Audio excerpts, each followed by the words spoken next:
Veja no ICL Notícias, segunda edição. Farra vista na eleição. Após promessa de Alcolumbre, Congresso derruba veto de Lula e afrouxa doações no período eleitoral. Poder de Vorcaros sobre Léo Dias. Nova reportagem do Intercept revela que portal apagou reportagens sobre Dark Horse após bronca do banqueiro. Quem tem medo do Banco Master? Governo e oposição cobram abertura de CPMI, mas Davi Alcolumbre barra a instalação. Faltou combinar com Trump. Integrantes da campanha de Flávio anunciam agenda com o presidente dos Estados Unidos, mas 01 foge de perguntas sobre a possível reunião. O ICL Notícias, segunda edição, está no ar.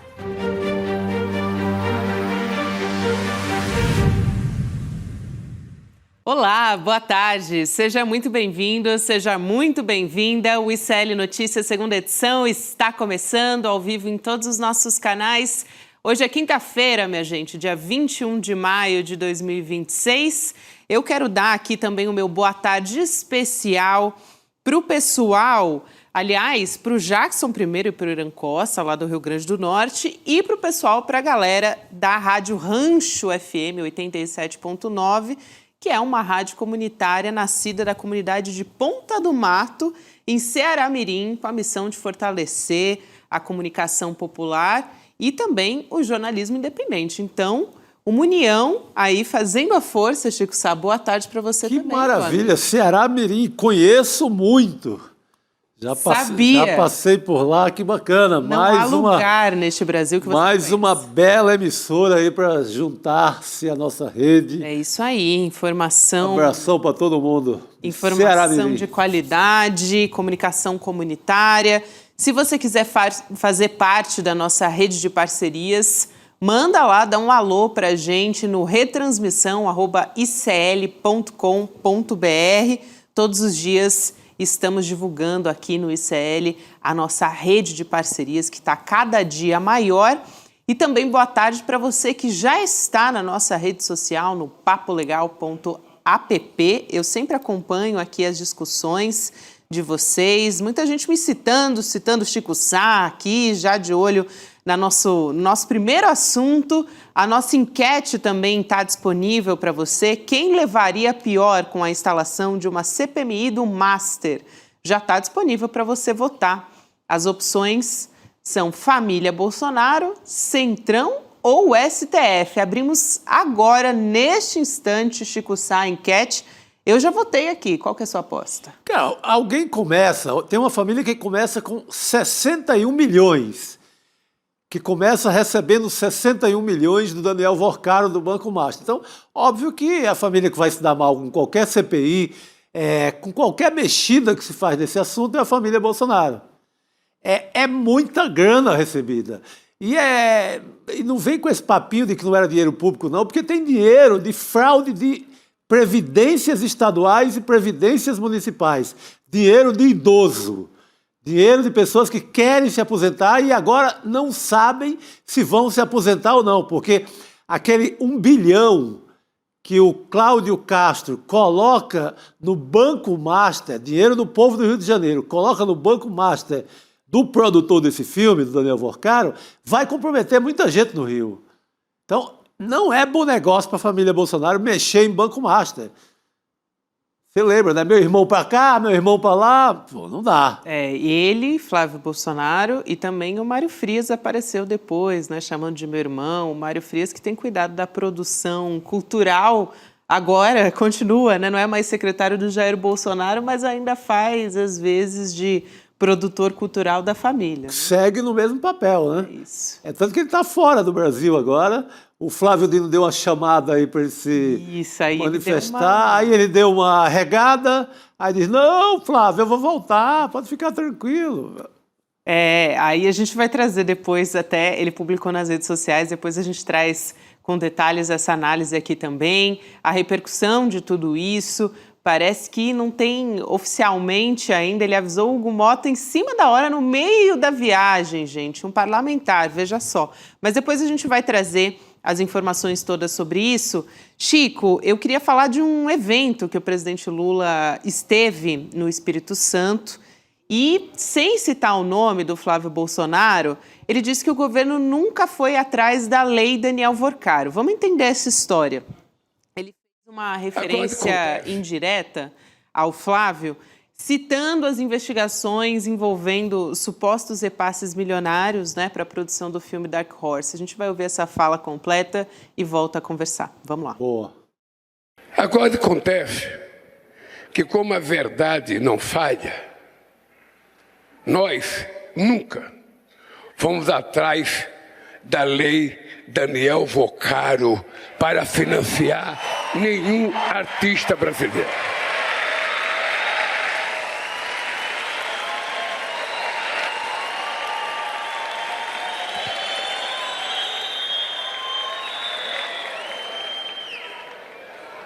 E ainda vai aparecer muito mais coisa,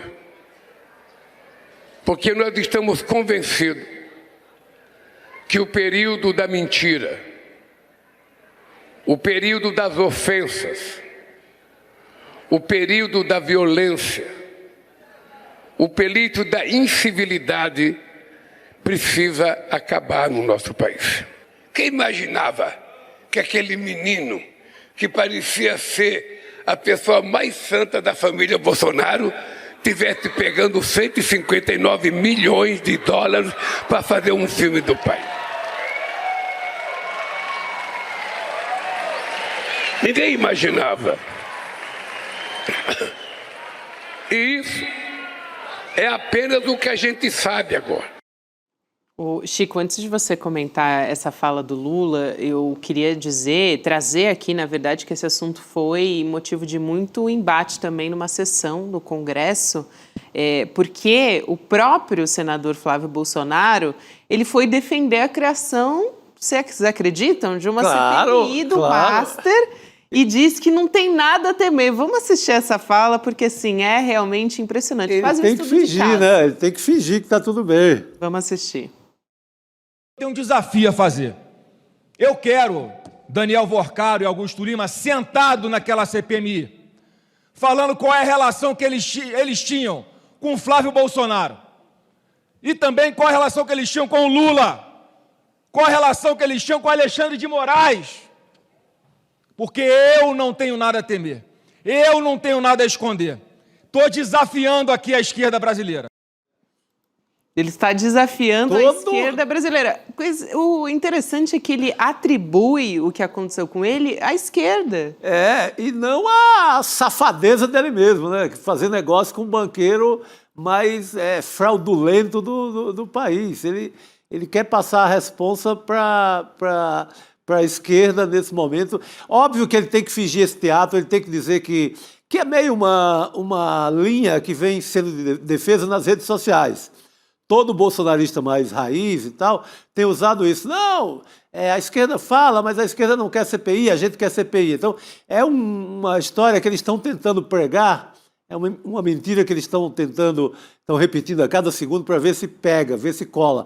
Gente, ele já sabe que ele é amigo do Alcolumbre, já sabe que o Alcolumbre não vai querer CPI nenhuma a essa altura. Ele já sabe que o acordão para sepultar o caso Master foi aquele em que votou contra o governo Lula na eleição do Jorge Messias para o STF.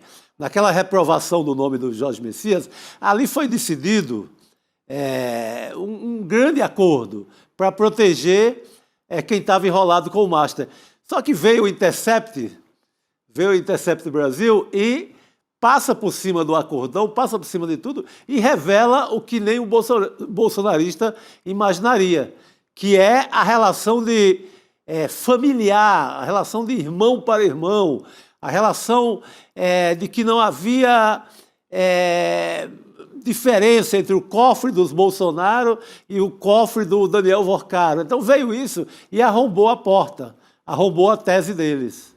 Completamente. E essa cobrança do Flávio por uma CPMI, né, menospreza, ignora completamente as explicações que ele teria que dar como senador da República. E ele não deu nenhuma explicação convincente sobre o envolvimento dele a relação com Daniel Vorcaro, nem a do Mário Frias também. Onde está o dinheiro? Onde é que está o dinheiro, né? Então ele foi questionado, ele falou sobre a CPMI, mas ele também foi questionado ali durante a sessão. O deputado Lindbergh Farias fez vários questionamentos. Vamos assistir a esse vídeo também, vamos lá. Eu queria que Vossa Excelência explicasse aqui no plenário. Porque, veja bem, Vossa Excelência tem uma gravação com o Vorcaro dizendo, irmãozão, com a gente não tem meia conversa entre a gente. Me dê uma luz. Aí Vossa Excelência sobe a tribuna, não fala nada sobre isso. Sinceramente, outra frase sua. Estou e sempre estarei contigo. Meu irmãozão, aí sobe como se não tivesse acontecido nada. Nenhuma explicação à nação, nenhuma explicação ao Brasil. O senhor foi visitar ele um dia depois que ele sai da prisão com tornozeleira eletrônica. Quer dizer que não sabia dos envolvimentos dele? Vossa Excelência não sabia da aplicação do Rio Previdência, governado pelo seu partido, no seu estado, pelo PL, Cláudio Castro, 970 milhões, sem fundo garantidor? Vossa Excelência não sabe de nada. Esse encontro, depois que o Vorcaro saiu da cadeia e estava com tornozeleira eletrônica, foi dias antes do senador Flávio Bolsonaro anunciar a candidatura dele a presidente da República. Ele foi o primeiro a saber? A relação era de tanta intimidade? Eu faço essa pergunta. Era de tanta intimidade que foi falar primeiro para ele? Vossa Excelência, que já tinha conseguido 61 milhões de reais, foi pedir dinheiro para sua campanha ao Vorcaro? Nós queremos CPI. Agora, melhor seria se eles se antecipassem. Eduardo Bolsonaro falasse, olha, os 61 milhões foram todos investidos dessa forma. Ao não fazer isso, o que é que se consolida? Que aquele dinheiro foi usado para conspirar contra o Brasil por tarifas, foi para bancar a estadia do Eduardo Bolsonaro, mas foi mais. Foi para conspirar por sanções e tarifas contra o Brasil. Responda, candidato. Aliás, tem uma sala no papolegal.app, que é o Congresso Inimigo do Povo, que está discutindo justamente esses assuntos. Mas o pessoal está na nossa sala do N2 também, Chico. Aqui tem a enquete, que eu posso até chamar mais uma vez, né? Quem levaria pior com a instalação de uma CPMI e de um Master? Esse é o assunto que a gente está debatendo aqui no programa e que também você pode votar e comentar no nosso chat. Voltando para cá, Chico, não só nesses espaços, né? É importante que isso aconteça ali para ficar quase que didático para a sociedade, o que está acontecendo, né? O que é o Bolsomaster, porque a campanha do Flávio, a pré-campanha, aliás, mas que já está com a campanha em todo vapor, estava atrelando ao governo Lula, o Sim. Master. E agora fica bastante didático para quem está acompanhando essa história toda, que é o Bolsomaster, ou o Vaza Flávio também, que é justamente o que o bolsonarismo e essa turma está querendo afastar, né? Essa peixe que já colou como nunca, está forte nas redes sociais também. Fortíssimo, as pesquisas já começam a mostrar que é muito forte. Eles tentaram e estavam sendo bem-sucedidos com essa ideia de jogar o escândalo para cima do Lula. Porque já sabiam, né? Eles tinham feito negócio, o Flávio tinha visitado o irmão aqui em São Paulo, o irmão com tornozeleira. Ele sabia que isso era um perigo na campanha. Então, vamos atribuir ao Lula, vamos fazer camiseta que o escândalo é do Lula, vamos deixar muito patente que o escândalo é do Lula, para ver se afasta da gente esse fantasma que é a realidade que veio à tona com a matéria do Intercept, com o áudio, o Flávio Bolsonaro confessando que a família usou. Ele disse que é para o filme, mas não tá mostrado 100% se foi todo para o filme. Mas eles usando dinheiro que é proveniente de fraude, de roubalheira, de dinheiro de Rio Previdência. Então, é muita explicação para se dar. Ele vai ter que passar a campanha inteira dando explicação. Ele não responde ao deputado aí em plenário e não vai responder ao público também, nunca. Vai tentar dar o migué e passar longe desse assunto. É lógico, Chico. É um desgaste muito óbvio também pela movimentação nas redes. Você vê que o bolsonarismo está agora numa posição de defesa, né? Na defensiva, na verdade, todo. Ao invés de ficar pautando o debate como eles costumam fazer, né? Incendiando as redes, incendiando a base bolsonarista. Então, esse é um sinal fortíssimo de que as coisas realmente não vão bem. A gente vai continuar tratando de assuntos lá de Brasília com o Igor Mello, que está chegando aqui para conversar com a gente. Igor, boa tarde para você. Bom ter você com a gente aqui no N2. O Igor Mello, que está se ajeitando para ficar na tela com a gente. Agora sim, Igor, boa tarde, meu querido. Oi, Gabi. Oi, Chico. Boa tarde também para nossa comunidade. Vamos lá, que hoje tem bastante coisa, né? Vamos Boa lá. tarde, querido. Tem apuração do Igor Mello, por Sim. isso que ele está aqui com a gente. Nossos repórteres nunca decepcionam, né, Chico? Não, Tem sempre quando a gente descuida, os exclusivo. caras chegam com mais um furo. Exatamente. Que é o caso. É uma furadeira esse repórter, é uma verdadeira furadeira.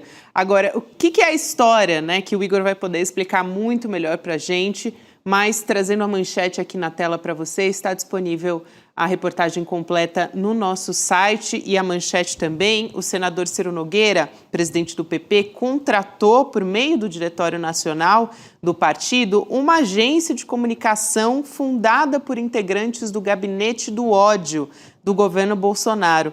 A agência Melon recebeu pelo menos R$136 mil do partido entre 2023 e 2024 e o Igor vai trazer todos os detalhes dessa história. O que você descobriu, meu querido? Conte pra gente.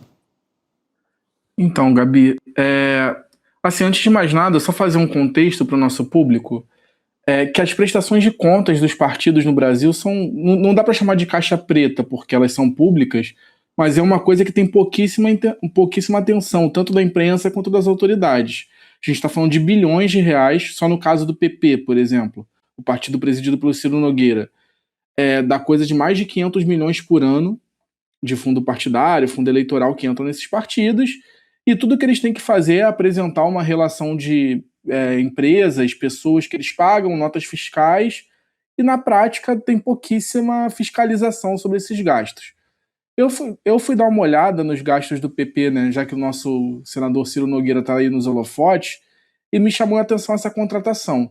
No final de 2023, o PP, com a assinatura do Ciro no contrato, isso é bom deixar claro, contratou a agência Melon, que era uma empresa de comunicação que foi fundada por 2 dos 3 assessores do Bolsonaro que faziam parte do chamado Gabinete do Ódio, que era o José Matheus Salles Gomes, que era conhecido como Zoeiro, e o Matheus Diniz, que era o Mateuzinho. Eles faziam parte do Gabinete do Ódio junto com o Tércio Arnaud Tomás.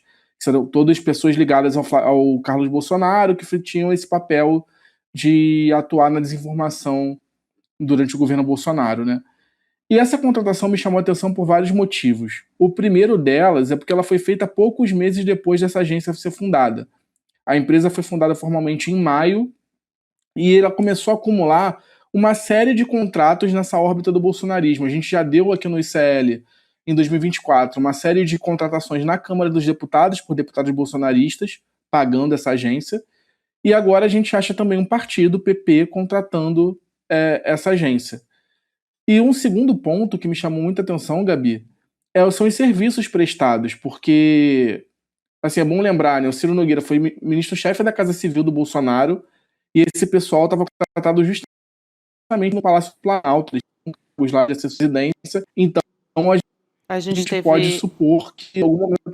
A gente teve uma interrupção aqui na conexão com o Igor Mello, já ele volta para conversar com a gente, Chico, mas é mais uma do Ciro Nogueira, dessa vez como presidente do partido, né? Aí, Igor Mello voltou, temos a sua conexão agora, Igor, por favor. Tá tudo certo agora? Que tudo do nada certo. Caiu, eu não entendi o que aconteceu. Te ouvimos perfeitamente bem. Que bom. Então, como eu vinha falando, assim, o Ciro provavelmente esbarrou com esse pessoal no Palácio do Planalto durante o governo Bolsonaro. E aí outra coisa que me chamou a atenção é o que levou a essa contratação, né? são serviços muito comuns no mercado de comunicação, que é clipping de notícias e análise de sentimento das redes sociais, que é essas análises de quem está falando, qual assunto você está falando bem, está falando mal, como, por exemplo, o Pedro Barciela faz aqui pra gente. São 2 serviços muito comuns. E aí fica o questionamento de por que o Ciro Nogueira resolveu contratar justamente os caras do Gabinete do Ódio para fazerem isso, porque tem dezenas, talvez centenas de empresas que prestam esse tipo de serviço para políticos, partidos, enfim, não é nada muito específico, né? E, enfim, só para fechar, esse contrato foi pelo menos até o final de 2024. Depois disso não tem mais registros no TSE. Eu perguntei para o senador Ciro Nogueira e também para a empresa se esse contrato tinha continuado depois disso, enfim. Não tive resposta, mas esse contrato continuou mesmo depois do José Mateus, que é um dos donos da empresa, ser alvo de mandado de busca pelo Alexandre de Moraes, pelo STF, no inquérito das fake news, assim, que foi em julho de 2024. Então nem isso fez com que esse contrato fosse rompido, o que chama bastante atenção também. É gravíssimo, né? A velha estilo Ciro Nogueira, típico, né? Pega o dinheiro público, né? Nesse caso de fundo partidário, e vou dar para os meus amigos, para os partidários, e vou mover meu gabinete político, minhas próximas candidaturas. É o investimento ali dentro para ficar na ciranda, ficar entre os amigos. Ele aplica esse método assim, todas lá no Piauí, no gabinete dele lá. Nesse caso que junta com a Refit também a mesma coisa. Então, é a cara do Ciro Nogueira em mais uma mutreta com dinheiro público. Com dinheiro público e que deveria ter uma fiscalização, né? Ainda bem que a gente tem aqui o Igor fazendo esse trabalho justamente... o Igor fisgou ali, né? Opa! No movimento de campanha, mas essa mutreta dele. E lembrando o quanto foi danoso, né, Igor? E talvez tenha sido o primeiro passo na direção das fake news na internet, essa propagação, quanto foi danoso para as nossas eleições, para a nossa democracia, enfim, e o quanto a gente sente isso reverberando até hoje. Na verdade, agora, infelizmente, né, com muitos mecanismos, enfim, isso está... esse trabalho, né, se é que dá para chamar de trabalho, mas de propagação de fake news, está cada vez mais expert dessas pessoas. Então, a gente tem, com inteligência artificial e tudo isso, uma preocupação muito grande no quanto isso impacta a nossa vida. Então, trazer essa informação do Gabinete do Ódio, a gente sabe que tem figuras da política que são ligadas ao Gabinete do Ódio, né, que nasceram aí, isso é fundamental. Gabi, assim, e eu acho que por mais que o contrato formalmente seja para essas funções comuns que eu falei, eu acho que fica o questionamento da gente saber se esses caras, por exemplo, em algum momento produziram conteúdo para as redes sociais. Para o PP, para o Ciro Nogueira, para outros expoentes do partido, enfim. Eu também questionei isso e não tive resposta, mas é um ponto a se olhar. A gente está falando de pessoas que meio que inventaram esse método de produção de fake news, como você estava falando, do jeito que a gente conhece hoje. Eles atuavam para o Bolsonaro antes dele ser eleito. Já na pré-campanha e campanha de 2018, esses caras estavam lá com páginas, com perfis falsos, com uma série de artifícios, fazendo aquela campanha clandestina que foi determinante na eleição do Bolsonaro em 2018. Então é a gente que está há quase 10 anos já atuando nesse mercado clandestino das redes sociais, né? E está sendo contratada com dinheiro público por políticos do Brasil afora. Assim, por mais que o valor, a princípio, só 136 mil, mas assim, chama atenção por saber a ficha corrida dessas pessoas. Claro, né? Exatamente. É importante essa reportagem que você traz. Eu quero aqui mudar um pouco de assunto, mas na verdade a gente continua com o mesmo personagem, né? O Ciro Nogueira. A Polícia Federal investiga uma negociação de 14 milhões de reais entre uma empresa vinculada ao empresário Ricardo Magro e ao Ciro Nogueira, aliás, a Ciro Nogueira Agropecuária e Imóveis LTDA, que pertence à família do senador Ciro Nogueira. E o parlamentar confirmou a existência do contrato e afirmou que 10 milhões e 800 mil reais já foram pagos pela compradora. Informações que são da revista Piauí. O negócio aparece em documentos analisados pela PF na Operação Sem Refino, deflagrada contra o Grupo Refit. E o Ricardo Magro, você se lembra, ele é apontado pelas autoridades como um líder de um esquema suspeito de fraudes fiscais, de lavagem de dinheiro, cooptação de agentes públicos também. Ele teve prisão decretada pelo Supremo Tribunal Federal e é considerado um foragido. Internacionalmente, foi incluído na lista vermelha da Interpol também. A PF está tentando esclarecer se a operação imobiliária para a compra de um terreno onde seria instalada uma distribuidora de combustíveis serviu, então, para ocultar uma vantagem devida. E os investigadores também avaliam se há relação entre o negócio e a atuação do senador Ciro Nogueira no Congresso em pautas de interesse da Refit. Já conversamos sobre isso. O Ciro Nogueira, se pronunciando a respeito desse assunto, nega qualquer irregularidade. Chico, aliás, não é a primeira vez que ele favorece, né, setores do empresariado que têm relações, né, algum tipo de relação com ele. Já falamos sobre isso aqui. Exatamente. Ele tem a ligação forte com a máfia dos combustíveis em geral. Sim. Além com essa refinaria que não refina, é a refinaria que não refina.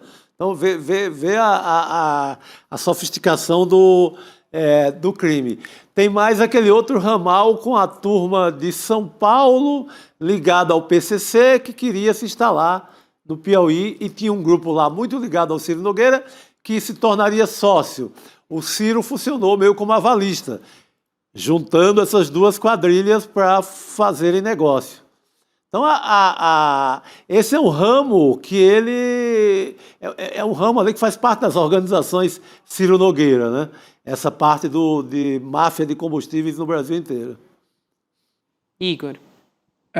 Só dando crédito, essa reportagem é do Breno Pires, né? Um grande repórter brasileiro. Sim. Revelou, por exemplo, o orçamento secreto. Exatamente. Assim, um cara que está sempre dando esse tipo de material.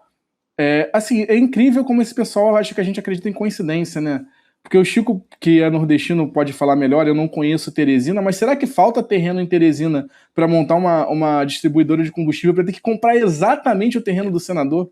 Assim, é um nível de coincidência. É muita coincidência. Que você tem que ser muito inocente para acreditar, né? Mas, assim, essa história toda é muito esquisita, né? Mais uma envolvendo o Ciro Nogueira, e, de novo, você tem a atuação parlamentar na outra ponta, né? Uma emenda que beneficiou a Refit, né, e outras empresas do setor de combustível naquele projeto dos devedores contumazes, que é super importante. E aí eu queria só voltar um pouquinho no tempo, porque esse caso não é de hoje, né? Eu sou repórter, vou fazer 15 anos de repórter esse ano. Desde que eu comecei a cobrir aqui política, cidade aqui no Rio de Janeiro, a gente escuta falar dessas falcatruas da Refit, já na época do governo Sérgio Cabral, aqui no Rio de Janeiro, por exemplo. E a gente viu a semana passada a operação contra o Cláudio Castro pelo mesmo motivo, envolvendo de novo o Ricardo Magro. Então, assim, me parece que esse é um potencial novo caso master.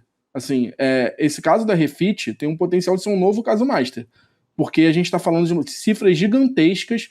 Eu até peguei aqui para olhar, só na operação da semana passada, a Justiça determinou o bloqueio de 52 bilhões de reais, com B de bola. Esse é o universo de dinheiro que a gente está falando do Ricardo Magro, das empresas, de tudo que envolve ele.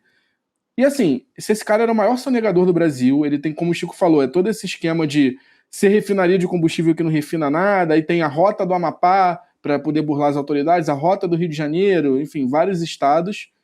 E esse cara, a gente está falando, movimentando coisa na ordem de dezenas de bilhões de reais. Ele não chegou a movimentar esse dinheiro todo né, não ser cobrado. Aqui no Rio mesmo, o que se fala já há alguns anos, eu já apuro essa história há alguns anos aqui no Rio de Janeiro, que o Cláudio Castro demitiu o procurador-geral do Estado na época, o Bruno Dubô, porque estava cobrando dinheiro de as execuções fiscais do Ricardo Magro. E aí, depois que demite o cara, bota outro procurador que foi alvo da operação na semana passada, e a política da Procuradoria-Geral do Estado muda e passa a agradar o Ricardo Magro. Então, assim, esse é o tipo de influência que a gente está falando. É de se supor, conhecendo a política brasileira, que parte desse dinheiro que ele sonegava voltava para os políticos que ajudavam ele, né? E esse caso do Ciro Nogueira, a gente tem que esperar as investigações, mas tem focinho de porco, pata de porco, rabo de porco, de que é uma história desse tipo. né? É um mecanismo muito clássico de pagamento de favores políticos no Brasil, essa compra de imóveis, enfim. É por isso que políticos brasileiros têm tantos imóveis, basicamente, né? Para poder fazer esse tipo de negociata. Exatamente. O Ciro Nogueira, né? Primeiro, a gente falou muito aqui, já existia essa história da emenda refit, que se levantou essa suspeita, depois a emenda master também, então, assim, são muitas coincidências. É um mandato a serviço dessa bandalheira, né?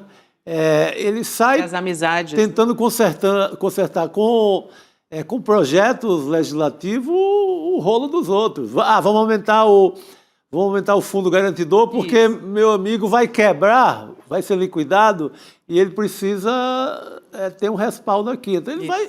É um mandato a serviço do crime, praticamente. Igor, importante ter você aqui junto com a gente. Aqui no nosso chat, o Gustavo Burnier comentou: queremos mais participações do Igor Melo N2, excelente repórter. Concordo aqui com esse Gustavo Burnier. Assino embaixo. Assinamos embaixo. Obrigado. Obrigada, meu querido. A gente se vê de novo em breve. Valeu, gente. Muito obrigado pelo elogio da nossa audiência e a gente volta aí em breve. Tem mais coisa para vir nessa história de Ciro Nogueira, desse universo aí. Opa, coisa boa. Obrigada, Igor. Até mais. Aliás, o Igor deu uma declaração fortíssima. O Rodrigo Viana está chegando aqui para conversar com a gente. Rodrigo, já te introduzindo no assunto, mas ele deu uma declaração forte, né? Dizendo, olha, tem potencial de ser um novo caso Master, Chico Sá. Então, é para a gente ficar de olhos bem abertos. Olha, porque a gente se acostumou com essa... A gente banalizou essa questão de grana e escândalo no Brasil. Gente, essa coisa da refit aí, 52 bilhões. E não é à toa que o Lula, quando teve com o Trump, uma das coisas que ele pede prende esse Ricardo Magro. Ele cita, o Ricardo Magro está escondido nos Estados Unidos, é o maior devedor. Estaria na Flórida ali. Exatamente, então é realmente um caso que tem assim, uma complexidade muito grande que pode bater no Cláudio Castro e também no Flávio Bolsonaro. Então ele teria o Flávio Bolsonaro, que já está enrolado com o Master, vai se enrolar também com o Ricardo Magro e a Refit. Muito bem. Rodrigo Viana, boa tarde para você. Boa tarde, já saímos falando. O cara já chegou aqui no nosso noticiário. E a gente já chegou conversando nos bastidores, né? Às vezes a gente conversa antes, né? Já chegou trabalhando, não quis conversa. Ele chegou urgente nesse programa. Rodrigo, Chico, diga. Agora eu tenho que fazer uma pergunta para vocês. Se vocês estão se preparando para a aposentadoria. Estou tentando, né? Eu tentei me preparar a vida inteira. Eu também. Certo seria eu começar agora também, né? Aí sempre vinha... O último que me atrapalhou foi o Michel Temer. Fez uma reforma maldita, me adiou quase 5 anos a aposentadoria. A mim também, Agora está prometida para o próximo ano. Uma merreca, uma desgraça que é a cara da vida, das trajetórias do trabalhador no Brasil. Né? Que tem uma dificuldade enorme de juntar dinheiro, por isso que é bom alguma luz nesse sentido, porque é um verdadeiro milagre se juntar alguma coisa. É verdade. E assim, eu ia me aposentar até cedo, né, pela regra anterior, mas o Temer, depois o Paulo Guedes e o Bolsonaro, as regras mudaram todas? Não, foi o Temer ainda. Temer? Ou foi 2019? Já era... Não, já era governo Bolsonaro. A reforma já foi Bolsonaro. O Temer foi a trabalhista. A previdenciária foi Bolsonaro. Quem fecha é o Paulo Guedes. Quem fecha o caixão é o Paulo Guedes. Então... Vinha sendo discutida lá do Temer e eles carimbam. Mas a Gabi está perguntando isso pra gente, porque o Edu vai dar umas dicas aí pra gente, não é? É por isso que eu falei que preciso de dicas. Todo mundo, são bem-vindas. Porque... Queremos todos, até porque isso vocês estão falando, porque vocês estão mais próximos, teoricamente. Eu não tenho nem perspectiva de me aposentar. Então, gente, a sua geração pra todos corre nós. esse risco. Nossa, nem me falha. Assim, são tantos riscos. A minha ainda deu a sorte de pegar um tempo de carteira assinada. Eu também. Aí depois a gente... Eu peguei um pouquinho. Aí depois entra no inferno dos PJs e adeus. Aí seja o que Deus quiser. Daqui pra frente é só pra trás, né? Mas calma, gente. Calma, vamos entender. Temos uma luz. Como construir o patrimônio depois dos 50 anos. Anota na sua agenda, dia 31 de maio, 8 horas da noite, a gente vai ter uma aula aberta com o Eduardo Moreira. Essa, assim, é uma aula especial do Investidor Mestre, né? Que é uma formação, para você que ainda não conhece o Investidor Mestre, de finanças e investimentos, criada pelo Edu Moreira. para te ensinar, né, como é que você preserva o seu patrimônio, como você cria também, se você ainda não tem para preservar, como é que você cria esse patrimônio que atende às suas necessidades. Então, tudo isso você vai descobrir nessa aula. Vai em sln2.com.br ou aponte seu celular aqui para a tela e você pega aqui o QR Code para se inscrever e assistir essa aula gratuita. É realmente muito importante, assim, talvez uma das aulas mais importantes das nossas aqui de investidor mestre dos últimos tempos, porque é um assunto assim que preocupa muita gente, na nossa audiência aqui também. Só até que você chega nos 50, você tem mais um pouco de juízo. Você pode não ter dinheiro, mas tem um pouquinho de juízo. Então, pode ser que você tome... Esse é o drama, Chico. Consiga... Quando você ganha um pouco melhor, você não tem juízo. Quando você tem juízo, você não ganha tão bem. Foi o que nós vivemos. Ai, gente. Ô, Edu, ajuda a gente aí, explica aí como é que faz. Só assim mesmo, eu vou assistir a aula para entender como é que faz. Imperdível. Eu não estou perto dos 50, mas também já estou preparada aí. É isso aí. Eu estou preparada. Bom, vamos seguir aqui com os nossos assuntos também da nossa política. Saiu mais uma reportagem do Intercept Brasil sobre o escândalo Vorcaro, Dark Horse, Vaza Flávio. Dessa vez a gente ficou sabendo do poder que o dono também. Freud explica esses erros, né? Dessa vez a gente fica sabendo então do poder que o dono do Banco Master tinha sobre o portal Léo Dias. As mensagens foram obtidas pelo Intercept Brasil, né? Então com exclusividade, revelando que o Daniel Vorcaro se incomodou com a divulgação lá no portal sobre a produção do filme Dark Horse, no dia 1º de agosto do ano passado. E a reação do Vorcaro foi cobrar o então CEO do portal do Léo Dias, o Thiago Miranda, que concordou em apagar essa publicação. Vamos ver aqui na tela a troca de mensagens do dia 1º de agosto do ano passado? O Vorcaro disse: opa, tudo bem? Achei que divulgar que está fazendo o filme muito ruim, não acha? Ele está falando aí da produção do Dark Horse, né? A notícia de divulgar esse filme. E aí o Thiago Miranda: acho muito. Tínhamos combinado de não divulgar nada. Vou entender agora com o Mário, provavelmente falando do deputado Mário Frias. Por que ele soltou isso? E aí o Daniel Vorcaro diz: mas soltou no Léo, muito ruim. Está falando do Léo Dias, né? Justamente porque o link estava neste portal. E aí depois o Thiago Miranda diz: acabei de ver, vou pedir para apagar. Falei com o Mário Frias e Flávio Bolsonaro agora. E porque começaram as gravações e testes. É porque, né? Não tem acento, mas é isso que ele estava dizendo. Acaba vazando, mas não vai aparecer nome de ninguém. Eles me garantiram isso. Já mandei deletar. Não vai aparecer nome de ninguém, é incrível, porque quem financia geralmente quer que apareça o seu nome. Pois é. Então aí o Vorcaro estava dizendo: deixa escondidinho, eu não quero aparecer. Mas está ali dizendo que tem ou não que fazer o Vorcaro. Ele manda, mas ele não quer aparecer. Agora, ele manda no filme. Manda no filme. O filme é dele, porque ele apaga a matéria, ele sai fazendo... Ele é o dono do dinheiro, ele é o dono do filme, quase. Até da estratégia de divulgação, Gabi. E aí ele diz: eu sei, mas você mesmo divulgar. Aí o Thiago Miranda divulgou, né? É difícil de entender ali, né? Tem uns erros de digitação, mas dá para ficar claro.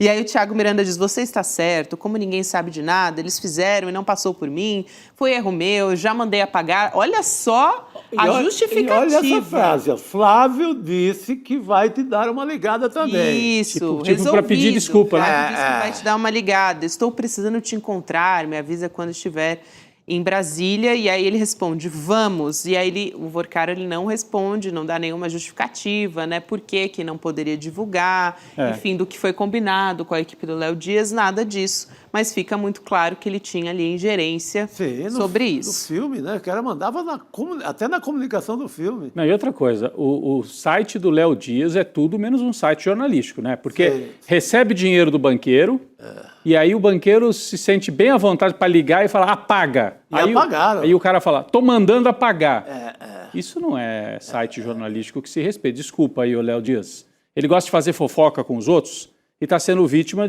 aí no caso não é uma fofoca, é de informação que mostra como é que trabalhava a equipe dele, esse relacionamento com os patrocinadores é promíscuo, para dizer o mínimo, né?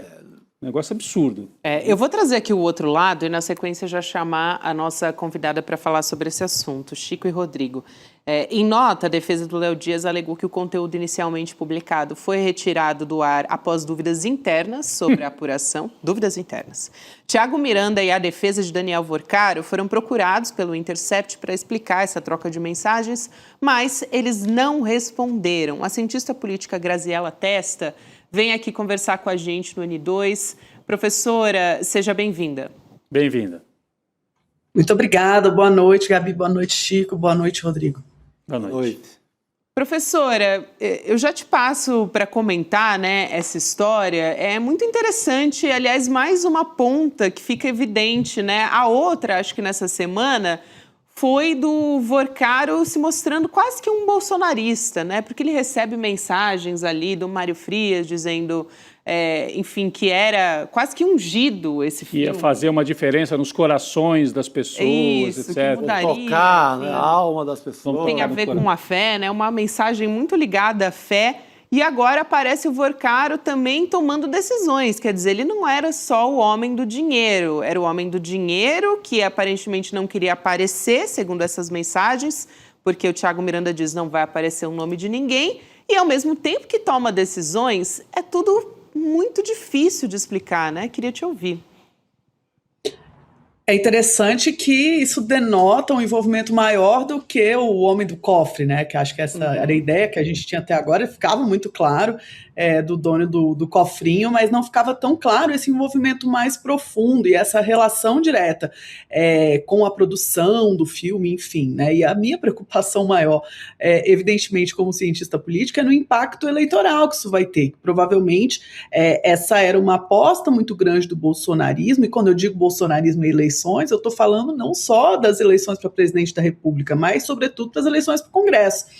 E essas provavelmente vão ter o bolsonarismo vai ter que rever essas estratégias, porque provavelmente o filme era uma aposta bem relevante e todas esses movimentos que vêm acontecendo, essas mensagens que vêm aparecendo, elas geram um ruído em relação a essa figura do líder messiânico que estava muito ligada a essa produção do filme e, de um jeito muito estranho, começa a ligar essas relações espúrias de Caixa 2, de desvio de recurso, que é algo que foi um objeto de campanha de Bolsonaro em 2018 e que a turma que tinha essa questão anticorrupção muito forte abraçou de fato essa candidatura. Então, eu acho que isso pega de um jeito diferente, não sei o quanto pega diretamente aquele bolsonarismo hard, mas tem a tendência é que tenha um impacto naquele eleitor que segue, indeciso é uma palavra muito forte, mas que não tem um posicionamento muito claro quando se fala da família Bolsonaro, do bolsonarismo, versus uma possível reeleição de Lula. E eu acho que essa a gente já tem visto em algumas pesquisas, essa parcela que está ali, que pode ir para um lado, pode ir para o outro, já está sentindo o impacto do que vinha até agora, e parece que não vence, né, de vir, parece que segue aparecendo, e isso eu acho que pode impactar bastante outubro, e por isso que a gente está com tanta atenção, né? Professor, amanhã deve sair um Datafolha, né? Pelo menos o campo estava previsto para ser concluído amanhã. Quando a gente fala o campo, é a coleta das entrevistas, né? Começou acho que terça e vai até amanhã. Deve sair um Datafolha, o último não teve movimento, porque eles fizeram antes do escândalo assim ter repercussões, né? Então, a senhora acredita que o Datafolha pode mostrar esta queda do Flávio Bolsonaro, como já apareceu na pesquisa Atlas? Essa é uma primeira pergunta. Eu gostei muito da expressão, né, que ela usou. Ele não é só o dono do cofre, porque isso a gente já sabia, que ele era o dono do cofre. Ele é mais do que o dono do cofre, né? Ele é o sujeito que faz até estratégia de comunicação. Por isso que eu achei relevante, num site de fofoca, mas é relevante essa informação. Claro. Ele mexendo, inclusive, na comunicação, onde vai sair, né? É super. Mas daí eu queria, então, só fazendo assim, frisando que eu achei que essa expressão que a professora usou é muito feliz, né? Assim, no sentido de, ele não é apenas o dono do cofre, ele é mais do que isso, e ainda vamos entender melhor ao longo das investigações. O segundo, mas a pergunta mesmo é, o que a gente pode esperar nesse Datafolha? A gente viu que na Atlas, O Flávio caiu, o Lula não sobe tanto, né? O Lula sobe 1 ou 2 pontos, ele vem se recuperando lentamente com esses programas, Desenrola e outros. É uma recuperação ainda tímida. O que acontece mais é o Flávio caindo, o Flávio Bolsonaro. A gente pode esperar essa confirmação na pesquisa de amanhã? Não sei o que você espera desse cenário. Seria um pouco temerário falar sobre esperança em relação a isso, mas eu acho que o que já dá para dizer da Atlas e também do monitor do debate público, que está ligado ao INCT Redem, que eu integro, e tem colegas pesquisadores que monitoram esse debate mais qualitativo que está vindo, sobretudo dos diferentes graus da direita e diferentes tipos de direita, e como está tendo esse debate, é que um fator importante é trajetória quando a gente fala, né, de dados eleitorais. Então, mais do que a gente falar no número em si, é para onde estava a trajetória. E a trajetória antes estava muito clara, antes que eu digo até 3 semanas atrás, uma trajetória descendente de Lula e ascendente de Flávio. Eu acho que o que importa mais nesse momento é a gente pensar na mudança da trajetória, o que acontece com o ângulo daquela linha que a gente vê nas pesquisas, né? E esse a gente viu que já teve uma mudança tímida e acho que amanhã a gente vai ter uma clareza maior quando sair essa pesquisa e as próximas, né? E, de novo, eu tenho mais interesse nessa dimensão qualitativa em entender como isso reverbera nesses diferentes eleitorados, o eleitorado mais fiel ao bolsonarismo, o eleitorado conservador, mas não necessariamente bolsonarista, e aquele eleitorado muito enxuto, mas que segue algo em dúvida em relação a esse cenário, como se coloca hoje dos 2 principais candidatos. Quero relembrar também que é sempre um cenário, o cenário atual também é aberto a candidaturas outsiders, né, candidaturas que podem vir de fora, que pode ser inclusive preocupante. E toda essa... A gente falta muito tempo para as eleições, né? E a gente está até incerto em relação às regras das eleições. Quer dizer, essa semana o Congresso já mudou 2 vezes de forma muito relevante, questão relacionada a disparo em massa, aprovada em sessão híbrida, com pauta 2 horas antes, derrubada de veto em relação a questões eleitorais muito relevantes de execução orçamentária no período que não poderia, porque é de eleições. Então, essa instabilidade, ela, ao mesmo tempo que o Congresso quer se proteger, então boa parte dessas regras tendem a gerar reeleição, continuidade, a fechar o Congresso a candidaturas de primeiro mandato, ao mesmo tempo também gera uma instabilidade, né? As pessoas, a gente está em maio e a gente não tem certeza de quais vão ser as regras das eleições, num contexto em que o Congresso está tão relevante nas decisões finais, né? Então, acho que talvez eu tenha saído e voltado um pouco, mas eu tenho essa preocupação não só das eleições presidenciais, e tudo isso que está acontecendo também impacta nas eleições para o Legislativo, né? Não tem nenhuma dúvida disso. Perfeito. Exato. Doutora Graziella, hoje começou um movimento muito via grande mídia de um novo ensaio de terceira via.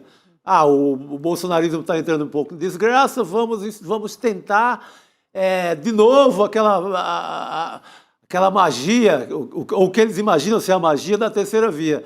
Então volta o nome do Aécio Neves para o jogo, talvez por terem sentido que não sai nada do Zema nem do Ronaldo Caiado. Mas como a senhora vê essa volta desse velho fetiche da direita ali de tentar uma terceira via, fugir do bolsonarismo? Teve até artigo do Merval Pereira no Globo, né, falando explicitamente disso. Quando o Merval escreve é muito com a pena do dono, né? Muito a voz do dono. Eu acho curioso, Chico, esse termo terceira via, ele surge lá na década de 90 para se contrapor a 2 radicalizações políticas, né? Então falar, olha, a gente não está falando nem de um comunismo, nem de um liberalismo pleno, a gente está falando de uma certa social-democracia, e para mim é um conceito historicamente localizado e muito importante. Quando a gente fala em terceira via no debate público brasileiro, normalmente está se falando simplesmente de uma terceira opção viável eleitoralmente, que não tem nada a ver com terceira via, né? Porque a minha primeira pergunta, e eu acredito que por parte do eleitor também seja, é qual que é o ganho ideológico e programático que essa candidatura traz, né? E eu não sei se fica claro em nenhum desses que estão vindo. Quando eu falo da possibilidade de um outsider, eu estou falando de uma coisa muito mais complicada do ponto de vista de carisma e de, enfim, sistemas políticos instáveis e nesse contexto de regras fluidas correm o risco de candidaturas externas.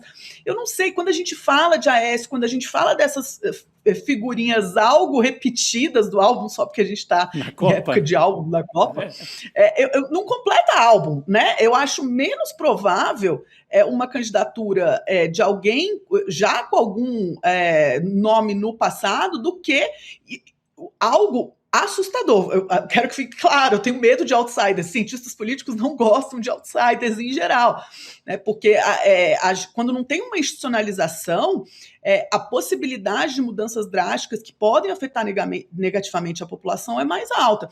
Então, assim, do meu ponto de vista, é mais fácil nesse momento aparecer um outsider provavelmente radicalizado por causa de todos os incentivos que a gente tem de algoritmos e da comunicação política como ela está hoje, do que uma consolidação de um nome que já tinha alguma relevância em outro momento, né? Então, falando de Aécio, falando de Caiado, o próprio Ratinho Júnior, que já se retirou, mas eu vejo mais provável esse externo do que a possibilidade de uma dessas figurinhas repetidas. Professora, muito rápido, que a Gabi já quer trazer um outro assunto, mas quando se fala de outsider, tem um nome que está aí, né? Até aparece nas pesquisas, esse Renan Santos, né? Que é do MBL, o antigo MBL, e que eu vejo nas redes sociais entre os jovens, ele faz esse discurso de outsider. Eu sou antissistema, o Bolsonaro não é antissistema, o Flávio Bolsonaro. Então, você acredita rapidamente, poderia ser um nome com essa cara, assim, de MBL? E é curioso, realmente, terceira via no Brasil geralmente é de direita. Não é terceira via moderada, assim, de centro-esquerda. É uma direita que não seja bolsonarista, né?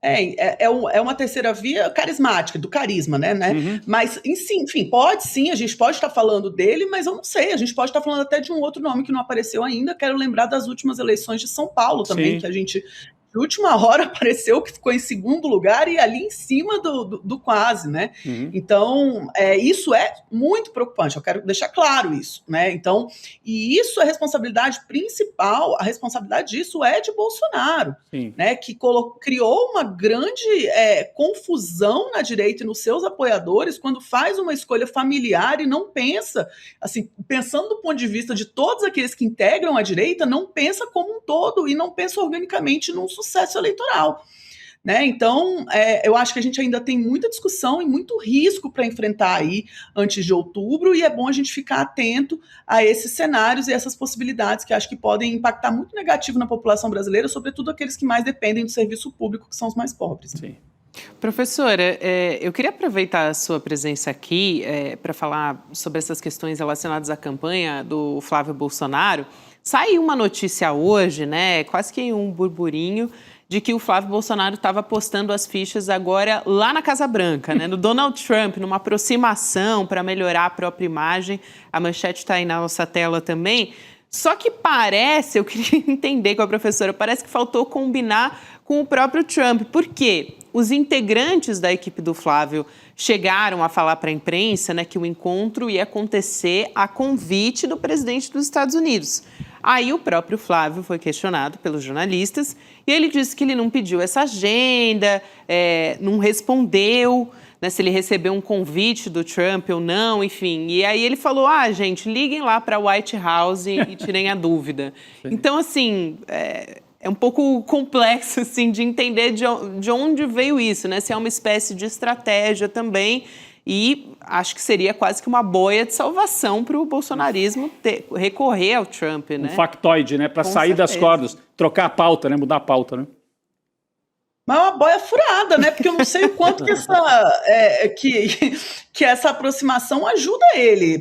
Me parece até que o momento em que Eduardo mais se aproxima de Trump e dá aquela grande bobagem que restou no tarifaço foi o momento mais próximo de abalar o bolsonarismo. O próprio bolsonarista se incomoda com essa atuação que pode impactar a economia e tantos setores do Brasil. Então, não sei o quanto isso é um jeito até de transpor uma coisa muito... Nos Estados Unidos é muito marcada a importância da política externa nas eleições, né? Isso tem impacto eleitoral.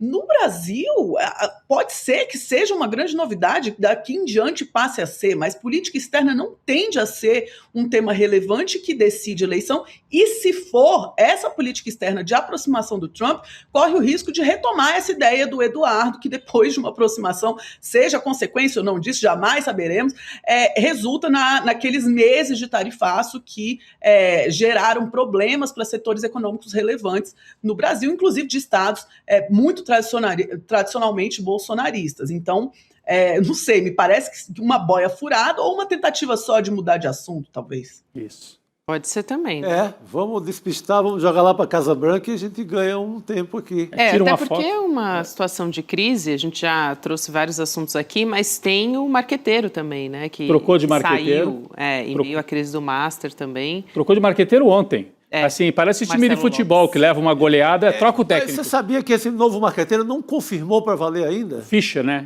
Ele tá... Que é publicitário. Tem uma reação muito forte agora do próprio PL, porque ele é tido assim como alguém muito desatualizado desse jogo bruto de rede social. Ele fazia aquelas campanhas de televisão de cerveja, lembra? Aquela época que a cerveja era grande, todo ano saiu uma grande publicitário brasileiro, a moda muito antiga. A moda antiga, verdade. Que é o Eduardo Fischer. O publicitário Eduardo Fischer, que seria o novo, que ainda não confirmou. O que saiu era um Marcelo Lopes, né, ex-policial, enfim, e aí deu uma justificativa, saiu da campanha e disse que queria se dedicar à própria empresa, se dedicar à família, que mora nos Estados Unidos, mas saiu no meio da crise. O PL botou a culpa nesse Marcelo, que é chamado de Marcelão, porque é amigo lá do Flávio e de outros. Isso. Porque ele não orientou bem o Flávio Bolsonaro como reagir diante da crise, né? Assim, me parece Mas o Flávio também parece que não contou sobre esse assunto para ninguém. Ele não sabia. Eles ficaram sabendo quando a reportagem do Intercept saiu, né? E aquela primeira reação péssima, né? De tirar um sarro do repórter que fez a primeiríssima pergunta, dizer que era mentira. Chamar de militante, né? Militante de mentira, e depois ele teve que admitir que era tudo verdade. Então, a culpa é do marqueteiro? Não me parece, mas não sei se a professora quer fazer um comentário sobre isso também. Eu acho que um ponto que é interessante, só para retomar essa questão da decisão da Câmara essa semana, que teve aquela sessão de terça-feira à noite, tem um ponto com relação a disparo em massa de mensagem. Isso talvez também impacte qual tipo de campanha que vai ser mais relevante. Então, se essa campanha vai ficar mais centrada em torno de redes sociais ou se ela vai retomar uma lógica um pouco mais, uma lógica anterior de televisão, rádio, enfim, que são mídias que seguem sendo importantes. Mas enfim, isso foi aprovado na Câmara, está no Senado agora. A gente pode ter uma eleição mais próxima de 2018 do que da de 2022, se a gente, se for de fato liberado esse disparo automático de mensagens. E aí, provavelmente, aí eu não sei nem se a gente está falando de uma forma antiga e nova de comunicação ou se a gente está falando de formas radicalizadas e de desinformação, porque esses disparos em massa, quando a gente fala de, por exemplo, WhatsApp, Instagram, e Telegram, eles são muito mais,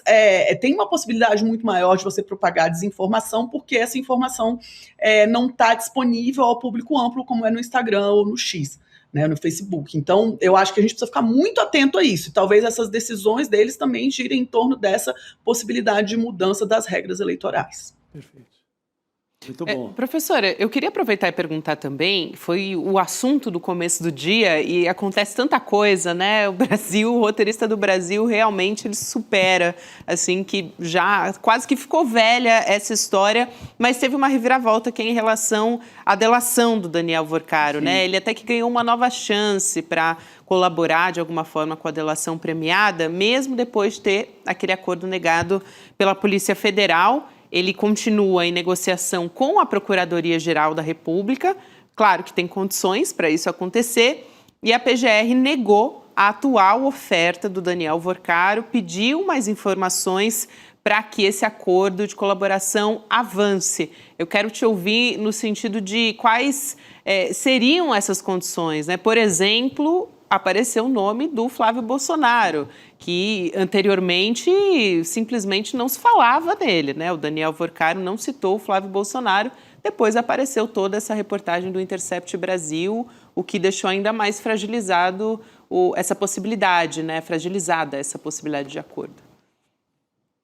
Certamente, quais são os nomes de relevo que vão entrar e também qual é a qualidade da evidência, porque tem muita evidência que já está pública, de prova pública. E tem outras provas que são substanciais, que vão justificar uma diminuição da pena para ele. Provavelmente a PGR está considerando todos esses fatores e está considerando a possibilidade dele estar, inclusive, ainda retendo informações que ele poderia oferecer. Esse processo de informação, de negociação de delação precisa ser lento, porque a gente quer saber o máximo possível e quer o que seja mais benéfico para o bem público e punir aqueles que são mais responsabilizáveis, né? Então, eu acho que é nessa medida de entender quem é mais responsabilizável e que mais serve ao bem público, se for punido, é que entra na conta da PGR.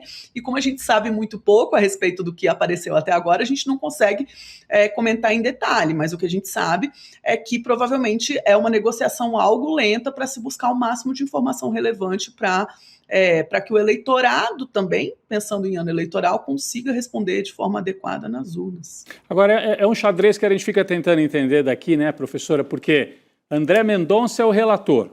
Qual é o papel que o André Mendonça, que era um terrivelmente bolsonarista ou terrivelmente evangélico, joga a essa altura? Muita gente vê o André Mendonça não tem compromisso com a família, ou com os filhos, mas sim com a Michele Bolsonaro, é um entendimento geral. Ele vai segurar para que lado que ele vai pender como relator desse caso. E de outro, veja, a Polícia Federal não quis a delação do Vorcaro. Aí vem a PGR e fala, peraí, pode ser que tenha delação sim, se ele entregar algumas coisas. Assim, institucionalmente, é interessante, o Brasil tem uma institucionalidade bastante complexa, isso acaba sendo bom, né? Não fica na mão de um único ator, né? Esse tipo de investigação tão importante. Mas eu fico tentando entender, Chico, até qual é o papel de cada um. Quem disser que sabe tudo não tá dizendo toda a verdade, porque é impossível saber exatamente o papel que o André Mendonça cumpre, que a polícia, que a PGR, né? Até onde foi o André Mendonça até agora? Ele não mexe e ele não é chamado hora nenhuma em caso da família. Ele não alterou, nem mexeu, nem para um lado, nem para o outro. Nem favoreceu, mas também não foi atrás de nada para aprofundar nada. Sim. Até agora. Sim. Porque essa matéria do Intercept que não sai dele... Não passa por ele, aparentemente, né? Não passa por ele no momento. Mas ele já chega no Ciro Nogueira. Aí sim. Aí tem ordem de prisão, tem ordem de... Busca e apreensão. Busca e apreensão. Ele chegou ali no ministro da Casa Civil do Jair Bolsonaro. Sim, interessante, né? Mas ele não foi na família ainda, ele não tocou um dedo na família.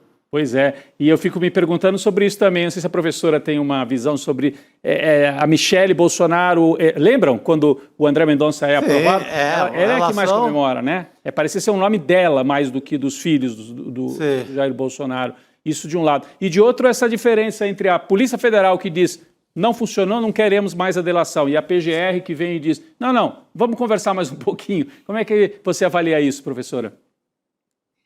É interessante, né? Essa dimensão da proximidade do ministro com a Michele, que seja, vocês entendem muito mais do que eu, porque vocês estão aqui em cima do lance, vendo os furos todos os dias. O que a gente aqui, do lado da ciência política, consegue fazer uma leitura é sobre essa previsibilidade e a relação direta com quem escolheu o ministro do Supremo, porque a nossa referência de literatura é Estados Unidos. Estados Unidos é super engraçado, porque você consegue, com um modelo, prever o voto de um ministro com uma acurácia incrível, assim, 99%. Aqui no Brasil não é tão claro, e essa ligação com quem foi escolhido, ela se perde nos incentivos. Então, o sujeito, para ser escolhido ministro do Supremo, ele pode até ter precisado muito diretamente do favor do presidente à época. Mas uma vez que ele é escolhido, ele não depende mais desse presidente e de ninguém para continuar ali. Né? Então a gente já assistiu muitos casos a gente consegue citar vários exemplos aqui de ministros do Supremo que se distanciaram, inclusive propositalmente, daqueles presidentes que o indicaram. O André Mendonça, a gente ainda vê isso mais timidamente, a gente já teve alguns casos que a gente viu uma diferença de expectativa do que ele fazia em relação ao que era esperado pela sua indicação. o que ele vai fazer nesse momento provavelmente vai ter um impacto grande, vai depender da legitimidade pública, como ele vai ver isso impactado na população e como isso vai impactar no próprio prestígio e no futuro dele, porque é isso, todo incentivo que a gente tem de um ministro do Supremo, uma vez que ele é apontado, que o Congresso aprova, é o seu próprio nome, né? O sujeito depende de legitimidade pública e quer se manter como alguém, enfim, na comunidade jurídica e na comunidade geral, como alguém que tenha uma certa isonomia. Então a gente se apoia um pouco disso, que é o que a gente pode se apoiar, né? Mas eu acho que é imprevisível, né? Sobretudo é imprevisível. Com certeza. Professor, eu queria trazer um outro personagem aqui para a mesa. Aliás, a gente já citou ele algumas vezes, que é o deputado Mário Frias. Mas tem uma nova história. Ontem a gente já noticiou aqui também que o ministro Flávio Dino, do Supremo, deu 48 horas para a Câmara explicar a viagem do Mário Frias para o exterior, né? E essa missão internacional está bem mal explicada. Tem uma reação do Mário Frias nas redes sociais que a gente vai colocar aqui na tela também. Vocês me acompanham aqui. Ele diz o seguinte: prezado ministro Flávio Dino. É muito bom, né? Porque ele responde ao ministro do Supremo pelas redes sociais. Tá tirando sarro, né? Para mim dá um tom de tirando sarro, mas vamos lá. Vamos lá. Prezado ministro Flávio Dino, soube pela imprensa que o senhor gostaria de algumas informações a meu respeito. Estou em agenda oficial, com conhecimento do meu presidente Hugo Motta, chegarei ao Brasil dia 25 de maio, desde já me colocando à disposição de Vossa Excelência, para inclusive um encontro ao vivo, ocasião em que será uma ótima oportunidade para prestar todos os esclarecimentos que desejar. Dia 25, também conhecido como segunda-feira. O nosso repórter aqui do CL, o Kleber Lourenço, apurou que o Mário Frias só avisou ao presidente da Câmara, Hugo Motta, dessa viagem ontem à noite. Então, depois da cobrança do ministro Flávio Dino, né? E, na prática, o pedido que foi apresentado pelo deputado ainda não foi aprovado formalmente. Outra inconsistência. Mário Frias diz que vai chegar ao Brasil no dia 25, como eu disse, segunda-feira, né? Só que a Câmara informa que a missão dele no exterior vai até amanhã, dia 22. Então... Pegou o fim de semana. E ainda jogou para a plateia, né? Quando ele vai nas redes sociais para responder a um requerimento judicial de um ministro do Supremo. São muitas camadas. Assim, tem quase um deboche, me parece, Chico, Gabi, professora, porque ele diz assim: estou à disposição, inclusive, para uma conversa ao vivo. O ministro não está convidando ele para tomar um cafezinho. Não tem O ministro nada quer disso. esclarecimentos institucionais dele. Que ele tem que prestar, Ele porque tem ele que é prestar. um deputado federal. Então é esse jeito debochado dos bolsonaristas de acharem que eu sou sincerão, eu falo mesmo de qualquer jeito. Olha, a Carla Zambelli terminou presa, o Ramagem terminou foragido e vários outros terminaram mal. O Mário Frias não está indo para um caminho muito bom, não, Chico, tirando um sarro aqui do E ele tem muita conta a prestar ao ministro. Sim. Ele recebeu como produtor, porque eu estou achando que o produtor, na verdade, é o Vorcaro, o dono do filme, mas a função dele lá no filme, ele recebeu emendas, inclusive dele mesmo. Ele mandou uma emenda de 2 milhões de reais. Ele mandou 2 milhões para ele mesmo. Para a produtora do filme. Então, ele deve muita coisa. Ele tem muito o que falar, mas não por via cafezinho. Aí é outro tipo de depoimento. E a sociedade também, né, professora, até juntando com essa informação, teve aquela visita do Flávio Bolsonaro também ao Daniel Vorcaro, que foi pago com o nosso dinheiro, né? Ele teve um reembolso do Senado, foi visitar o Vorcaro depois de ser preso, estava em prisão domiciliar. Então, assim, gente, são funcionários públicos, né? Um deputado, um senador, e tratam como se fosse... E mesmo que não pague diretamente, Gabi, o fato dele não estar trabalhando no Brasil precisa ser justificado. Isso, claro. Eu sou professora universitária de universidade pública, eu não posso chegar um dia antes nem embora um dia depois de um evento, mesmo que eu não seja subsidiada, porque é isso, espera-se que eu esteja aqui exercendo o meu cargo, porque eu sou paga para isso. Perfeito. Né? E segue-se num contexto que a gente teve um deputado que fez quiet quitting, né? O famoso quiet quitting, que a pessoa vai se demitindo devagar, vai parando de trabalhar, porque o que foi Eduardo indo para fora e simplesmente desaparecendo? Muito bom, né? quiet quitting. Então, se a moda pega agora, é uma pergunta muito pertinente. Cadê o deputado? Né? Por que ele não volta no dia certo? É muito ruim a gente ter 2 pesos e 2 medidas como sociedade em relação a um deputado que seja mais ou menos importante. Isso precisava ser regulado com muito mais transparência. É muito absurdo. E, aliás, tem um outro detalhe que é importante. Ele foi para o Bahrein para fortalecer, essa é a justificativa oficial, fortalecer as relações bilaterais entre o Brasil e Bahrein. Como eles gostam do Bahrein, né? O Eduardo Bolsonaro já foi para o Bahrein. Essa turma, o que eles vão fazer lá no Bahrein? Pegar um sol lá na... Cassino, porque tem muito cassino no lá cassino? também. Ou será que eles têm alguma conta aberta lá, por acaso? Não sei, estou só fazendo uma pergunta. Agora, como gostam de ir para o Bahrein? Essa passagem de todos agora, nesse momento dramático do bolsonarismo, pelo Bahrein, é estranho. Investigar. É para se investigar também. E ele sai do Bahrein e vai para os Estados Unidos. Acho que ele está lá perto lá do...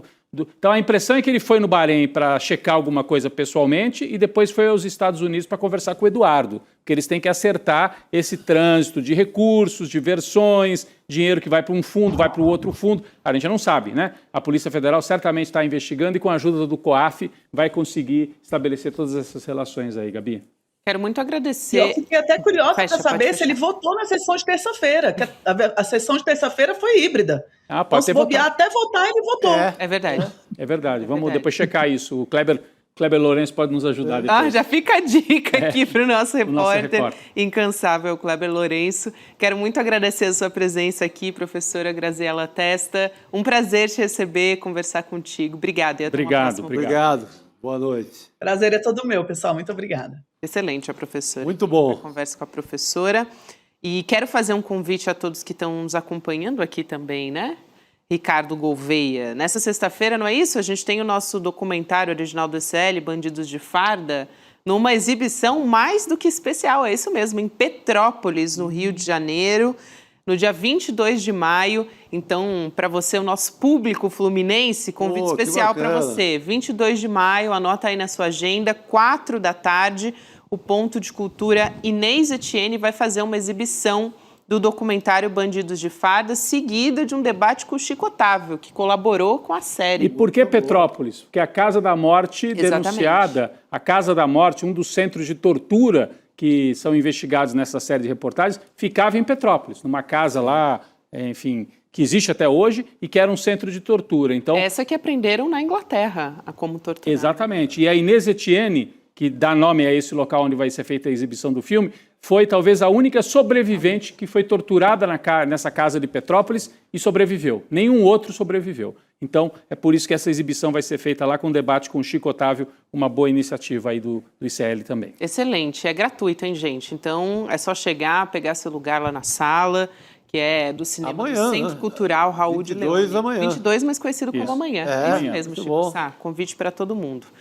Excelente, muito bacana. Quase que começando aí a virada cultural, só que aí no Rio de Janeiro, né? Um evento Na gratuito Serra. também lá na Serra. Vamos seguir aqui. A deputada federal Fernanda Melchiona está chegando para conversar com a gente. Já vou dar boa tarde. Deputada, bem-vinda ao N2. Boa tarde. Obrigada, Gabriela. Obrigada, Chico, Rodrigo. Prazer estar com vocês. Prazer é nosso. Deputada, eu queria aproveitar, pegar o gancho. A gente estava conversando aqui com a professora Graziela Testa, né, cientista política, sobre essa viagem mal explicada do Mário Frias. Eu queria te ouvir sobre isso, né, sobre as explicações que o Mário Frias não deu ao ministro do Supremo, o Flávio Dino, e também oficialmente só avisou ao Hugo Mota ontem, segundo a apuração do nosso repórter, o Kleber Lourenço. Eu acho que ele só falou porque foi questionado pelo Flávio Dino. Ele não ia pedir autorização de forma alguma da Câmara e não duvido que seja parte de uma rota de fuga, porque essa tem sido a tônica do bolsonarismo, né? São muito valentões, mas quando entram na rota da justiça, quando começam a ser investigados, fogem. Foi o caso do Eduardo Bolsonaro, a gente sabe, ele segue nos Estados Unidos, é o que tudo indica, bancado com dinheiro roubado do povo brasileiro, porque a gente sabe que uma parte desses 61 milhões foi para bancar a vida de privilégios e luxos da família Bolsonaro. Outra coisa é a pré-campanha, que eu também acho que saiu daí. Mas é evidente que tem que ter investigação, porque se for investigado, olha, gente, aposto com vocês que uma parte bem grande foi para financiar a mansão e uma vida, né? O segundo ramagem, que nós sabemos, a Carla Zambelli, acho que agora, o que tudo indica, tem uma chance real do Márcio Frias estar fugindo da justiça no Brasil. a ver as cenas do próximo capítulo. Ele foi para o Bahrein, né, um país que tem relação, que eles visitaram muitas vezes, né, na Hungria também visitaram bastante vezes, agora perdeu o Orbán lá, mas tem a ver justamente com essas relações, né, da extrema-direita mundial. E o clima, deputado? E claro, ele tem muito a explicar, né, emenda, o filme, o Vorcaro, a relação, enfim. E ele tem sido pressionado também pela própria família Bolsonaro. Pode sobrar muito para ele passar a ser enquadrado como culpado isolado dessa história do filme, da patifaria do filme. Tu acha que vão fazer a mesma coisa que fizeram com a Zambelli? Olha, que ela tenha sozinha querendo entrar no CNJ, não tenho provas, então, né? Mas eu duvido muito. Eu tenho informações aqui de pessoas que trabalharam com ele, de gabinete, aqui de São Paulo, pessoas ligadas à ONG, que é também produtora, que ele tem sido colocado numa situação muito delicada. Uma pressão do tipo, dá um jeito de explicar isso tudo aí para não sobrar para a família. Até porque ele tem declarações muito contraditórias, ele não tinha falado dessa ONG que é produtora, ele tinha virado a cara do filme, ele é que contrata ator, ele que mexe. Então, olha, esse cara pode estar numa pressão também daquelas. Muito bem, a deputada Fernanda define bem, ele pode virar a nova Carla Zambelli aqui do bolsonarismo em São Paulo. Sim. Daí não voltar para o Brasil. Né? Diga. Não, acho que sim, mas tem uma coisa. Tem o áudio, né? Tem o Flávio Bolsonaro dizendo que não conhecia o Vorcaro às 4 da tarde num dia, e tem o áudio vazado horas depois, irmão, tem o constrangimento, depois agora já foi visitar. Ou seja, eu acho que o bolsonarismo pode fazer ele uma nova Carla Zambelli, mas já está vazado aí os áudios. Ou seja, o povo brasileiro vai saber que ele tinha relação direta com o Vorcaro, né? E o próprio Flávio pediu dinheiro. Difícil para eles. Difícil. O que eu ia perguntar para a deputada, Gabi, não sei se você quer, era o clima, como é que ficou no Congresso Nacional de ontem para hoje, porque havia uma reivindicação de uma CPI ou de uma CPMI, né, uma comissão mista, que o Alcolumbre teria que deliberar, né, teria que dar uma resposta. Né? Inclusive o próprio Flávio Bolsonaro, acho que num jogo de cena, está fazendo de conta que também quer a investigação e tal. E o Alcolumbre está fugindo dessa história, não é isso, Gabi? Eu até antes da deputada responder para a gente, eu queria trazer justamente essa fala, né? Tem o Davi Alcolumbre descartando a instalação da CPMI. A gente vai ouvir esse trecho e na volta conversa com a deputada. Vamos lá. Milhares de prefeitos do Brasil estão precisando de um gesto do Congresso Nacional para a deliberação dessa pauta. Então eu peço a compreensão de Vossa Excelência, de Vossas Excelências.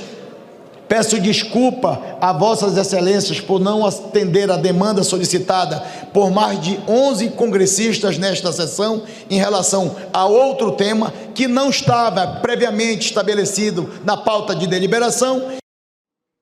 Simplesmente não. Ele disse que não vai levar em conta. Até porque fez parte do acordão de diminuir a pena do pai dele, do pai do Flávio Bolsonaro. O acordão. Já foi, a CPI foi naquela hora. A CPI é triturada naquele momento, que fez parte do acordão. E acordão também para derrotar o Messias. Por isso que o Alcolumbre não deve mais nada a eles. Pois é, mas eu queria ouvir a deputada sobre isso, esse bastidor aí no Congresso Nacional. Eu acho que a parte do acordão lá do Flávio Bolsonaro e do Davi Alcolumbre, naquela sessão do Congresso que votou a anistia, que derrubou o veto do Lula à anistia, eles fizeram esse acordo. A gente sabe que a extrema-direita nunca quis investigar o caso Master, porque se for investigar, além dos áudios, né, dessa novidade da última semana, os governadores que meteram muita grana no esquema, a maioria são da extrema-direita. É o Ibanez e é o BRB que está muito ruim das pernas. É o Cláudio Castro, com a aposentadoria dos servidores do Rio de Janeiro, que correm risco do calote. São as relações e o jatinho do Vorcaro para ajudar o Bolsonaro. É a relação do cara lá da Lagoinha, do pastor lá da Lagoinha, com o Zetel, né? Isso. Com a própria família do Bolsonaro, Fabiano Zetel, são milhões de reais. Então, eu acho que eles nunca quiseram. E como envolve ministros do Supremo, pelo menos o Toffoli em relação ao ressorte, que geraria uma investigação, e, o tema da advocacia da esposa do Alexandre de Moraes, eles quiseram fazer um jogo de cena para mirar no Supremo, como sempre, né? E reforçar sua campanha anti-Supremo para fazer voto para o Senado, porque eles querem ganhar 3/5 do Senado nessa eleição. Sempre foi jogo de cena, na minha opinião. Só que eles acordaram lá, um dia antes, e não esperavam que Heloísa, Helena e eu conseguíssemos as assinaturas, mas nós conseguimos. Então tem uma CPMI que quer investigação de verdade, doa quem doer, custe o que custar, e cabe a ele não ler porque quer, como ele diz, não está na pauta e tal. O artigo 21 do regimento, eu estou com ele aqui na mão, é muito claro. As comissões permanentes são criadas na sessão conjunta, sendo automática a sua instituição se requeridas por 1/3 dos membros da Câmara, mais 1/3 dos membros do Senado. Porque CPI sempre é um instrumento de minoria, não cabe à maioria deliberar se vai ter CPI ou não. Cabe ao presidente estar lá. Eu fiz essa questão de ordem. Quando votou a anistia, o Alcolumbre acabou a sessão, não respondeu a minha questão de ordem. Hoje, a nossa guerreira Heloísa Helena e o deputado Chico Alencar, eu estou falando dos que querem de verdade investigar, foram para cima, de novo, do Davi Alcolumbre. Não foi lida a instalação da CPMI, como todos nós sabemos, e agora cabe discutir, né, se medidas jurídicas são cabíveis no sentido de peticionar o Supremo, enfim, junto com a própria Heloísa, o que pode ser feito além da denúncia política, né? Denúncia política nós já estamos fazendo. Porque fica um constrangimento. Os jornalistas foram depois e perguntaram por que o senhor não vai ler. Ele diz, eu não tenho como responder essa pergunta. Eu achei incrível, que é um mistério. Você está pedindo para abrir a CPI, a deputada citou, instrumento de minoria. Você tem 1/3 das assinaturas, é automático. Quando não instala, já houve casos, né, deputada, de que você recorre ao Supremo e o Supremo manda instalar a CPMI. A da pandemia, né? A do Covid foi assim, né? Exatamente. A CPI que foi uma das últimas que funcionou bem, né? Que não foi show assim de horrores e que funcionou de maneira construtiva para o país, né? Foi até um alívio para a gente naquele momento. Mas a senhora acha que essa CPMI funcionaria bem? Porque o Flávio Bolsonaro está fazendo de conta que quer também a CPMI, né? Então como é que fica isso? Tem uma parte dos progressistas, democratas que querem. Vocês estão batalhando por isso já faz tempo. Aí vem o Flávio agora e é obrigado, senão também ele vai para o buraco, né? Se não disser que quer também, não é? Olha, Rodrigo, primeiro a senhora está no céu, né? Por favor, a liturgia do cargo eu só exijo dos fascistas. Eu quero que me chamem de senhora. Mas vocês imaginem, aqui a gente está em casa. Deixa eu te dizer, tem a composição, é proporcional. Uma CPMI é proporcional às forças políticas da Câmara. Claro que depende muito de quem comanda, de quem é presidente, de quem é relator.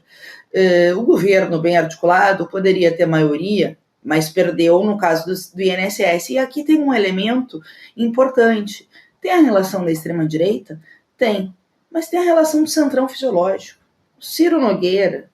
A gente já entrou o Flávio Bolsonaro, a gente até esqueceu o Ciro Nogueira, né? E a mensada milionária, etc. Vai pegar gente do União, vamos pegar a lista lá de celulares que o Vorcaro tinha de deputados, né? Da Câmara dos Deputados, como circulava nos podres poderes, digamos assim, porque tem esse tema dos tentáculos. Então, eu acho que esses caras, obviamente, não vão ter interesse em investigar. Agora, uma CPMI tem um mérito, primeiro, de que o julgamento político acaba sendo antes do jurídico, porque o jurídico demora, e o político fica sendo televisionado, queiram eles ou não. Eles não podem barrar a minha fala numa CPMI, não podem barrar requerimentos que tu leve e que tu peça convocação. Quando vai os convocados, como, por exemplo, o Vorcaro seria, eles não podem controlar o que eu vou dizer ou não vou dizer, embora muitas vezes eles interrompam, né? Então, assim, tem um elemento de tornar explícitas coisas que é importante. Segundo, dar um instrumento ao movimento de massas para pressionar o Congresso para ter investigação de verdade. Porque é isso.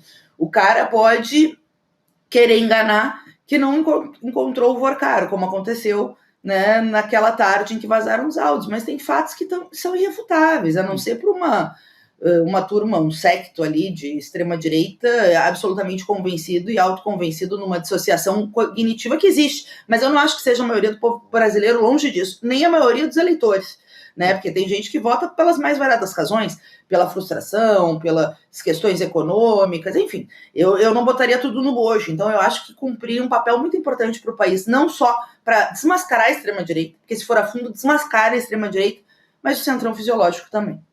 Muito bom. Deputada, quero muito agradecer pelo seu tempo, a sua presença aqui no L2. Sempre um prazer te receber. Obrigada, até uma próxima oportunidade. Obrigado. Gabi, já tô querendo a próxima. Adoro estar com vocês. Beijo grande para vocês três. Seguimos a luta. Já fico com Obrigado, agradeço. Obrigado. Trabalho. A deputada Fernanda Melchiona, deputada federal pelo PSOL do Rio Grande do Sul, conversando aqui com a gente no N2. E, gente, a gente estava conversando aqui com a professora, a cientista política, né, Graziela Testa, e o Kleber Lourenço apurou. Apurou?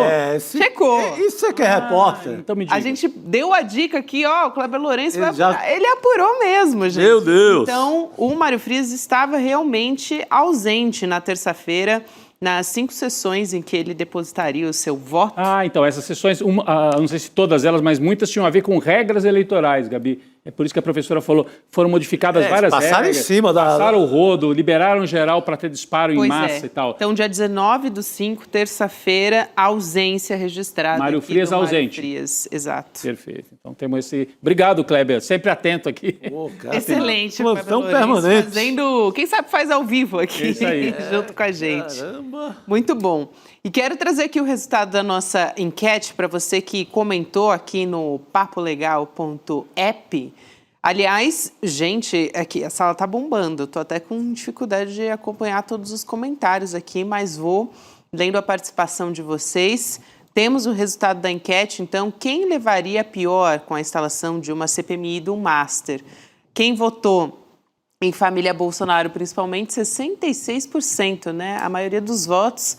Centrão, 29%, STF, 5%, uma minoria. Então, o nosso pessoal, o nosso público aqui, né, no Papo Legal, quer a instalação e acha que a família Bolsonaro é que seria mais atingida numa CPMI dessa. Sem a menor dúvida. Imagina o Vorcaro sentado ali, tendo que falar, não, eu encontrei com o Flávio, dia tal, liguei para ele, marquei jantar com o Jair, marquei com o Eduardo. Né, seria um striptease público. Eu sou o produtor do filme. Eu sou o produtor. Ele é dono do filme, né? Saber se o Flávio foi lá na mansão dele em Trancoso, né? É outra dúvida que fica. Exatamente. Essa é a parte caliente, que a gente não sabe ainda. Caliente. Muito bom.